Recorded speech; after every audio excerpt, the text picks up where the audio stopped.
Thank you for reading that. I'm sure you've heard this passage many times before. Maybe you've heard sermons on this passage many times before, but it's one of those passages that seems to continue to reveal new things, new secrets. And I just want to offer a few points about faith, really, from this passage. It's John's first sign. So if you remember in John's gospel, there are 7 signs and 7 I ams. And there's lots of ways in which John uses his gospel basically to say who Jesus is. And this is the first of those 7 signs. It's the first story that John tells to say something of the uniqueness and the glory of who Jesus is. And maybe you could summarize this story in this way. It's like the world is like a wedding that's supposed to be beautiful and joyous, but descends into something of a crisis. It's a crisis of the wine running out, which may not seem like a crisis. Well, maybe to some of us it is a crisis, but in a Jewish wedding, the wine running out is an absolute crisis. And yet in the midst of that crisis, Jesus comes and brings abundance. And this is the world that he invites us into. He invites us into a world that is in a sense in crisis, but in which he has come and brought the abundance of his grace. So that's the big picture. My first point is this, that crisis is where faith begins. Crisis is where faith begins. As I said, the wine running out at a Jewish wedding is a major disaster. The bridegroom has got one job. The bridegroom's job is to make sure there's enough wine, and he's messed up and there's not enough of it. And you can't just pop over to the supermarket and get some more. So it's a major disaster. And yet it's precisely at this moment of crisis that Jesus senses it's time to begin his ministry, to begin to say something of who he is. And it seems to me that that's actually a pattern about faith, that actually it's through crisis that faith is created, that faith is nurtured. Jesus is always putting his disciples into places of crisis so that they can learn faith, that they can learn to trust him. In the Beatitudes, it says, "Blessed are the poor in spirit, for theirs is the kingdom of heaven." And the Message translation, which you may well know, says this: "You're blessed." The translation of that verse: "You're blessed when you're at the end of your rope. With less of you, there is more of God and his rule." So faith is nurtured, is created when we're at the end of our rope, not when things are going all swimmingly, but actually when we're at the end of our rope, because these are the situations that make space for God and for his rule. Well, it seems like a long time ago, but maybe being on Zoom today reminds us of those days when we were in lockdown. And when we first went into lockdown in the UK, it was a real crisis for us as a family. Well, it was a crisis for everybody, wasn't it? And I'm sure you have your own stories of what a difficult time that was. We have a son with a life-limiting lung condition. And so this pandemic, this virus, was obviously of huge concern for us and, of course, for him. And we were due to be in France, and so we cancelled that holiday, and then we went up north to Northumberland, so that because we sensed that things were going to get a bit tricky and the university was going to close. My son was at Durham University at the time. And meanwhile, my daughter was in Kenya, and she had to come home early from Kenya because they locked down. They told everybody to leave. And then my mother-in-law went into hospital with a heart problem and was in a bed in the ward next to someone who contracted the virus. So as you can imagine, it was a very, very uncertain time. There was a sense of real crisis as we sat there in this cottage in Northumberland, feeling like the world was falling apart. And just by chance, in a sense, we just looked for somewhere where we could stay that was near Durham, so that we could pick up our son Jacob from Durham when the university closed, as we thought it would. And we were overlooking in this cottage, which, as I say, was kind of like the only cottage that we could find available. We found ourselves overlooking Holy Island, Lindisfarne. And I'd always wanted to go to Lindisfarne, and I hadn't planned to go to Lindisfarne that week. It just happened that that's where we ended up. And in praying that week, I just sensed that God said to me, "I've brought you to Lindisfarne." And I sort of began to take notice of what it meant to be there. And of course, you may know that Holy Island has got this long history of Christian witness and mission to the UK. It's the place where saints came from Iona and around the top of Scotland and then down the east coast, and then evangelized that part of the UK. And I just sensed that this had been a place of crisis before. Holy Island had been a place of crisis with raids from the Vikings and so on and so forth. And yet, through this crisis, this place had remained a place of witness and a place where the gospel had gone forth into the UK and brought the grace of God to people in Northumberland. And so out of crisis, out of uncertainty, the gospel came and brought life to many. And it was as if God was saying, this is a crisis, this is a time of great uncertainty, but I do some of my best work in times of crisis. The crisis is the crucible of faith. Secondly, faith is about making Jesus the main actor. I love this encounter between Mary and Jesus in verses 3 to 5. So here's Mary, the mother of Jesus, who spent the whole of Jesus's life up to that point, pretty much telling him what to do. I mean, she's his mother after all. So it's, come to dinner, don't do that, wash behind your ears, have you washed your hands, all of those sorts of things that mothers say to their children. And then she brings this situation to him. And it's interesting that she doesn't say that she doesn't tell him what to do. She just presents the situation to him. They have no more wine. And this is the moment when it seems to me that Mary turns from being a mother to being a disciple, from being the one, in a sense, telling Jesus what to do, to being the one who is now following Jesus and recognizing that she needs to follow in his footsteps, as it were. And Jesus's response is to say, "My hour has not yet come." And you may know that in John's Gospel, the word hour refers to the cross. It refers to the passion, to Jesus's death and resurrection. And so John places the first reference to the cross in the midst of this very early story of his ministry. And so while the cross is not yet, my hour has not yet come, Jesus says. In a sense, everything that now happens in terms of water into wine and so on and so forth is an anticipation of what the cross will do. He's starting his ministry, but it's leading up to the cross. It's saying everything I'm about to do sort of anticipates the cross and the climax of my ministry. And so wine, a symbol of God's blessing, will flow in this new kingdom, and Jesus will be the provider of that wine. Jesus, in a sense, is the bridegroom of the biggest wedding there is, and he's providing the blessing of the kingdom of God and asking us to come and be part of it. And so a key thing for us is making Jesus the main actor in our lives, letting him be in control of the situation. And it doesn't mean we have nothing to do in the kingdom. Mary has agency in this story.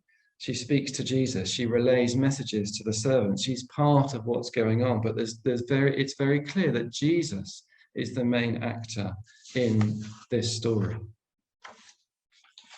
So how do we make Jesus the main actor in the story? Well, in a sense, it's very simple. It's about developing a life of prayer. It's developing a life that gives space for God to be active in our lives. Stephen Cottrell, he was recently, well, he's been Archbishop of York for a couple of years now, but he tells the story of when he was growing up. And he was at a scout camp, and a group of them were playing in the woods, and there were no adults there. This being, I don't know, the 1960s, when health and safety wasn't such an issue. And a boy fell from a tree, hit the ground, and lay completely motionless. And the boys thought he was dead. And so they ran, panic-stricken, across the fields to the scout camp where the leader was. And they all at once started shouting at the scout leader that somebody had had a terrible accident, they were dead, and the scout leader needed to come as quickly as possible. And Stephen Cottrell said that the leader then actually calmly walked across this field that the children had run panic-stricken across. He walked very calmly across this field to the wood where the boy was. And the boy actually wasn't dead. He had just winded himself, and he needed a bit of help. He needed mouth to mouth, and then ultimately he was fine. And later the scout leader spoke to the boys. He reckoned, probably correctly, that the boys were pretty angry with him for not running, for not taking their anxiety and panic seriously enough. And he was right, they were. But the scout leader says, well, the reason I walked was this. I was thinking two things. Firstly, that I might need to do mouth-to-mouth resuscitation. And that secondly, so I'd need my breath. And then secondly, I just needed time to consider my options, because I knew I'd only have one moment to decide what to do. And that could have been the difference between the boy's life and death. And Stephen Cottrell tells this story because it seems that one of the things about prayer is that it's about being unhurried and unanxious in a world that's very hurried and very rushed, and we run from one thing to another. And making Jesus the main actor in our lives sometimes means slowing down enough to make space for God, to allow God to participate in our lives, to just be quiet for a moment in the midst of things that we are doing, to have practices and disciplines of prayer that create a kind of rhythm in our lives that allow God to be God and Jesus to be Jesus in our lives. And then finally, the third point is this, that the kingdom is a world of abundance. So we come on to the stone jars in verses 6 to 11. You may know these were jars that were there to hold water for washing hands and feet and utensils, so that all those things were clean. They were part of that whole system of ceremonial cleanliness that was part of the life of the Jewish people. And so without this water, life couldn't function. Unclean people had to isolate from everybody else. So these stone jars are, absolutely central, in a sense, to making life possible in Jewish society. And Jesus asked them to be filled, and then the water is taken to the chief steward, and as we know, the wine is the best wine that one could possibly drink. So what does this sign mean? Well, I think it's saying that the wine of the blessing of the kingdom that Jesus brings replaces this endless functional system of needing to clean oneself all the time. The law that required you to constantly make yourself clean and acceptable to God is being replaced by a new age of blessing that comes through the ministry of Jesus. But some commentators actually think that when Jesus says draw water from the jars, it's a word that's only ever used for drawing water from a well. So Jesus is saying, he's asking the servants to go and draw water from the well outside and fill up these ceremonial jars from which the water will be drawn that's turned into wine. And so in that case, the story is saying that there is this endless source of life, this deep, deep well of life that Jesus is creating, that Jesus is bringing through himself, that will now be placed in, as it were, in the heart of the world, in the heart of creation, bringing abundant life to all who want to receive it. And I don't know about you, but one of the things that strikes me about the world we live in is that it's a world that's based on scarcity, that there's never enough. And so it's a very individualized world where everybody kind of competes for scarce resources and kind of hoards the stuff that they have and accumulates things. Consumerism encourages us to have more and more and more just in case we might run out. And we're constantly competing with other people for scarce resources. And it's in such great contrast to the kingdom of abundance that says there will be enough. The grace of God, the ministry of Jesus, the life that flows from the person of Jesus will never run out, and we can trust this life for all our needs. I think one of the effects of lockdown for me in our community was a sense that people glimpsed this life of abundance in their lives together, because we rediscovered, I don't know if this was the case here, I hope it was, but we rediscovered ourselves as neighbours. And we began to rely on each other in a way that we never used to rely on each other, through a WhatsApp group and people sharing things and doing things for other people. And we got to know each other on our little street in Poole in Dorset. We got to know each other in a way that we'd never known one another before. And suddenly all that kind of running around, competing for resources, kind of simplified down to a small community of people supporting one another and having enough for one another. And one of the things that we did during that time, towards the end of that first lockdown, I sensed that that wonderful sense of abundance, that wonderful sense of neighbourhood was going to sort of peter out as people went back to their lives. And I thought to myself, how could we keep this wonderful sense of neighbourliness and community going? So we started a small community vegetable garden on this little strip of land in the street in Poole. And in the last 2 or 3 seasons since then, we've been growing vegetables together as a community on the street. And it's called BH15, that's the postcode, BH15 Grow Together. So it's about growing vegetables, but really it's about us growing together as a community. And we've tried to do that, I've tried to do that through a spirit of abundance, by saying, this is not about the vegetables, it's not about us growing vegetables so that we have vegetables for our tea. It's much more about growing together as people. And anybody can come and get vegetables, whether you've done some work on the plot or not.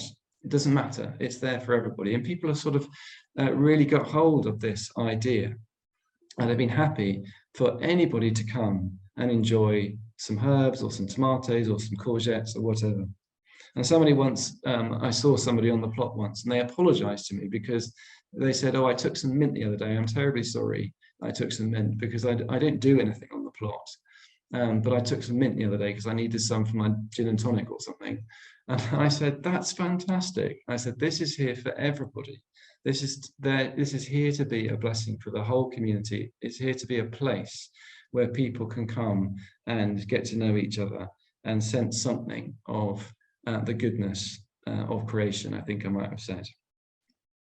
And in a really, really small, but I think significant way, what we've tried to do with that little community garden is show people something of the kingdom of abundance, something of a kingdom that's about people being together and having enough, and something of the grace of God that flows through the person of Jesus.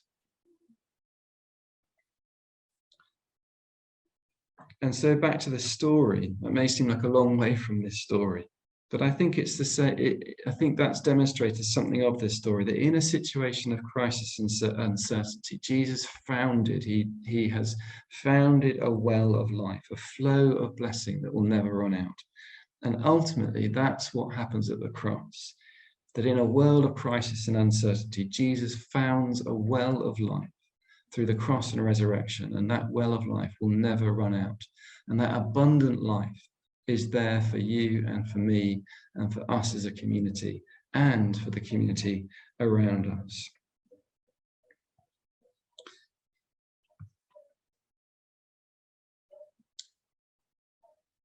So those are my few points from John chapter 2. It's a shame not to be able to sort of interact with you a bit more and have a conversation. I love to have conversations about the Bible and what it means for us today. Should we have just a moment's pause and reflection, and perhaps there might be just one or two things that have struck you in particular from the gospel reading this morning or from the other reading from Isaiah. So just a moment's quiet, and then we'll come to the Apostles' Creed.